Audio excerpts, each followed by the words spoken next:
מכשיר קטן, קל ונוח לנשיאה, שמיועד בעיקר לקריאה של ספרים ומסמכים אישיים בעברית. על אף גודלו, עברית יכול להכיל כ-2,000 ספרים שונים. הוא קל, רק 240 גרם, בעובי 8.8 והוא בעל מסך מגע בגודל 6 אינצ'ים.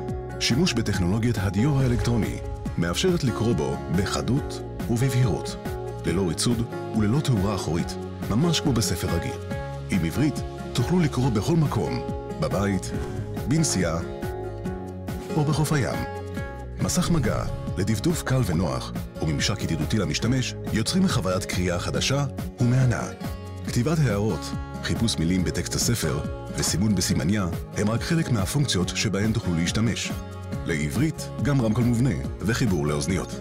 תוכלו לקרוא ולהאזין למוזיקה במקביל, בכל מקום שמתחשק לכם. עברית הוא לא רק קורא אלקטרוני, אלא גם אתר אינטרנט, המציע לרכישה מגוון ספרים של ההוצאות לאור המובילות בישראל. באתר אפשר לרכוש את הספרים השונים ולהוריד אותם בקלות ובמהירות. באמצעות חיבור וי-פיי, הקורא יכול לגלוש הישר לחנות המקוונת, בכל מקום ובכל זמן. בתוך פחות מ-60 שניות, הספר החדש אצלכם. עברית הוא ללא ספק חוויית קריאה חדשה לכל אוהבי הספרים. עברית, הספרייה הפרטית שלכם, איתכם, בכל מקום ובכל זמן.